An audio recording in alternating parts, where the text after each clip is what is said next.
నమస్తే, మనము ఓయూలో ఉన్నాము. ఇక్కడ హైయర్ ఎడ్యుకేషన్ ఒక నిర్ణయం తీసుకోవడం జరిగింది.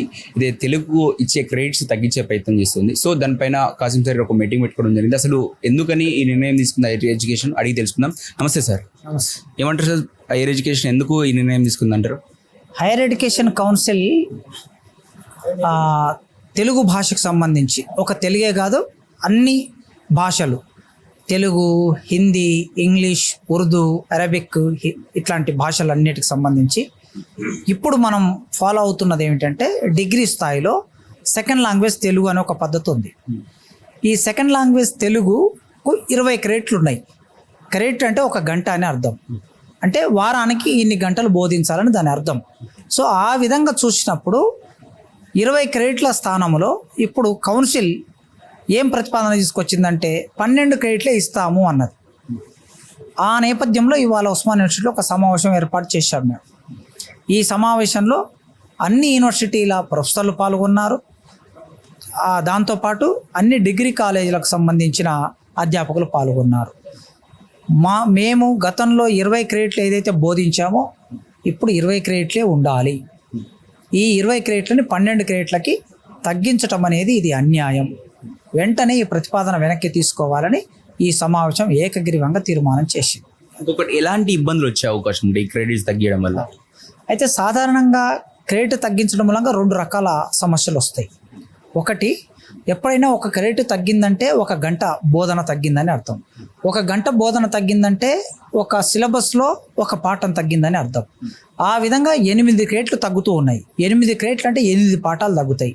విద్యార్థులకు ఎప్పుడైనా మనం ఎక్కువగా నాలెడ్జ్ని ఇవ్వాలి, ఎక్కువ ఆలోచన ఇవ్వాలి, ఎక్కువ నైపుణ్యాన్ని ఇవ్వాలి. ఇవాళ ప్రపంచంతో పోటీ పడాలంటే నాలెడ్జ్ పెరగాలి. ఆ నాలెడ్జ్ పెరగాలంటే విద్యార్థికి మనం ఎక్కువ సమాచారాన్ని బోధించాలి తప్ప తగ్గించే సమాచారాన్ని బోధించకూడదు. కనుక నాలెడ్జ్ని పొందే అవకాశాన్ని విద్యార్థి కోల్పోతాడు దీనివలన. నెంబర్ 1. నెంబర్ 2, గంటలు తగ్గటం మూలంగా, పీరియడ్స్ తగ్గటం మూలంగా 4 లెక్చరర్లు చెప్పవలసిన చోట 2 లెక్చరర్లే చెప్పవలసి వస్తుంది. అంటే మిగతా 2 ఉపాధిని కోల్పోతారు. తెలంగాణలో నిరుద్యోగులు ఉన్నారు. ఎంఏ తెలుగు చేసిన వాళ్ళు, ఇంగ్లీష్ చదువుకున్న వాళ్ళు, అన్ని రకాల సబ్జెక్టు చదువుకున్న నిరుద్యోగులు ఉన్నారు. మరి వాళ్ళందరికీ అన్యాయం జరుగుతుంది దీనివలన. కనుక నిరుద్యోగులకి అన్యాయం జరిగేది 2వ సమస్య. ఈ 2 రకాల సమస్యలు రాకుండా ఉండాలంటే వెంటనే ప్రభుత్వం ఈ విషయంలో నిర్ణయం తీసుకొని స్పష్టంగా క్రెడిట్లు తగ్గించకుండా ఉన్నట్లుగా 20 క్రెడిట్లను కొనసాగించాలని కోరుతున్నాం. తెలుగు నాలెడ్జ్ ఇంకా వెళ్ళొద్దు అంటే స్టూడెంట్స్లో కానీ ఒక భావనలో ఏమైనా ఉన్నారా? సాధారణంగా ఏముంటుందంటే తెలుగు భాషకు సంబంధించి అధికారులకి చిన్న చూపు ఉంటుంది.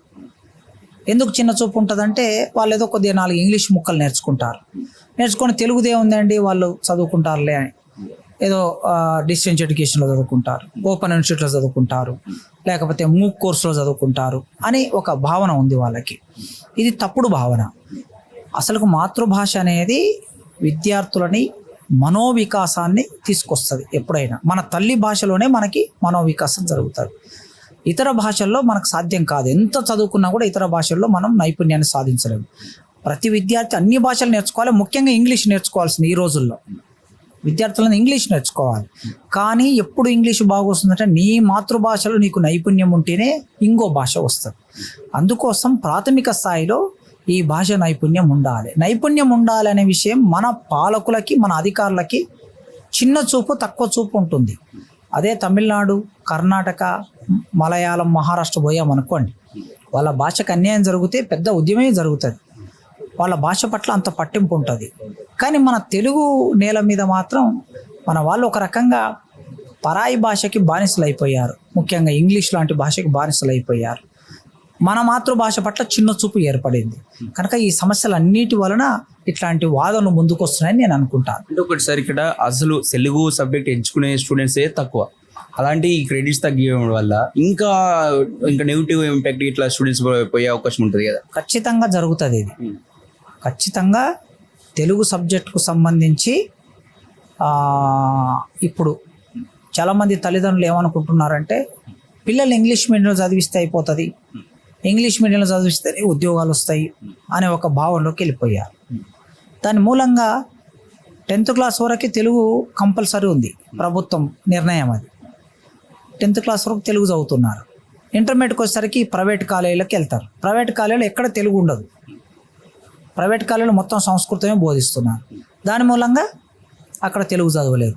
డిగ్రీకి వచ్చేసరికి ఇప్పుడు ఈ గవర్నమెంట్ తీసుకున్న నిర్ణయం వలన డిగ్రీలో కూడా తెలుగు చదవకుండా పోతారు. దాని మూలంగా ఎంఏ తెలుగు ఉండదు. డిగ్రీ చదివితేనే ఎంఏలోకి వస్తారు. అప్పుడు ఎంఏ తెలుగు చదవలేరు.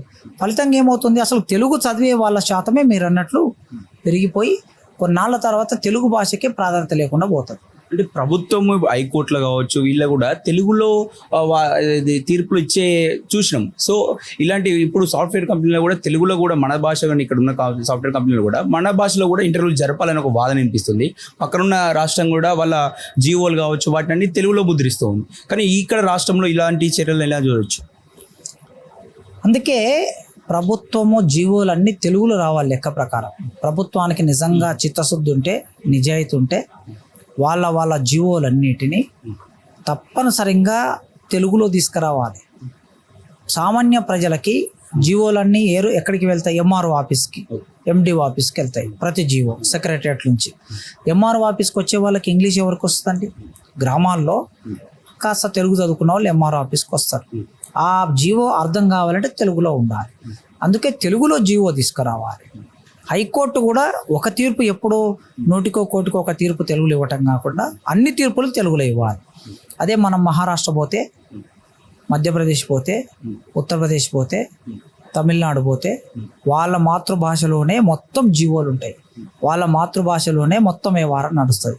తీర్పులు కూడా మాతృభాషలోనే వస్తాయి. కనుక ప్రభుత్వం ఒక నిర్ణయం తీసుకొని దీన్ని అమలు చేయాలని నేను కోరుకుంటున్నాను. సొసైటీ నుంచి కూడా పెద్ద ప్రభుత్వం మీద ఒత్తిడి తెచ్చే అవకాశం కనిపిస్తలేదు. ఎందుకంటే వాళ్ళ సొసైటీ కూడా జనాలు కూడా తెలుగు దూరం అయిపోయారు. ఆల్రెడీ పేరెంట్స్ కూడా దీని మీద ఉత్సాహం చూపిస్తలేరు. మీరేమంటారు? రావాలి, ఖచ్చితంగా సమాజం నుంచి ఒత్తిడి రావాలి. మనకి కర్ణాటక, తమిళనాడులో ఏ విధంగా అయితే సమాజం నుంచి ఒత్తిడి వస్తుందో ఇక్కడ నుంచి కూడా ఒత్తిడి రావాలి. అంటే తమిళనాడులో వాళ్ళకి భాషకి ఇచ్చే ప్రిఫరెన్స్ అది ఒక మా వ్యక్తిగత దాడిలాగా చూస్తారు. కానీ తెలుగుకు అంతా ఇక్కడ ఉన్న ప్రజలు అట్రాక్ట్ కాలేదనిపిస్తుంది. అసలు మొదటి నుంచి మనము భాషాభిమానాన్ని మన తెలుగు ప్రజల్లో పెంచలేకపోయినాం. అది ఒక పెద్ద సమస్య. పెంచి ఉంటే ప్రభుత్వాలు ఇట్లా చేసేవి కావు. ఇప్పటికైనా మనం ఏం చేయాలంటే మా భాషా అభిమానం, దురభిమానం ఉండకూడదు. భాషాభిమానం ఉండాలి. భాషా అభిమానాన్ని తెలంగాణ సమాజంలో లేదా ఆంధ్రప్రదేశ్లో పెంచవలసిన బాధ్యత మనందరి మీద ఉంది. ఆ ప్రయత్నం చేద్దాం. అంటే న్యూ ఎడ్యుకేషన్ పాలసీలో 3 భాషలు పెట్టుకోవాలి. అందులో లోకల్ సంబంధించిన భాష కూడా పెట్టాలని చెప్పేసి వాదన అనిపిస్తుంది. అందులో తెలుగు పక్కా ఉండాలంటారు. కానీ వీళ్ళేమో ఇలా చేస్తా ఉన్నారు. అవును, కేంద్ర ప్రభుత్వము జాతీయ విద్యా విధానంలో ప్రాంతీయ భాషలు, మాతృభాషలకి ప్రాధాన్యత ఇవ్వాలని పెట్టింది. ఆ మాతృభాషలకి ప్రాధాన్యత ఇవ్వాలని మనం అందరం కోరుకుందాం. రాష్ట్ర ప్రభుత్వం జాతీయ విద్యా విధానానికి ఇచ్చిన ప్రాధాన్యతను తగ్గించటం సరైంది కాదు. జాతీయ విద్యా విధానం మాతృభాషలకు ప్రాధాన్యత ఇచ్చింది కనుక మీరు కూడా మాతృభాషలకు ప్రాధాన్యత ఇవ్వాలని కోరుకుంటున్నాం.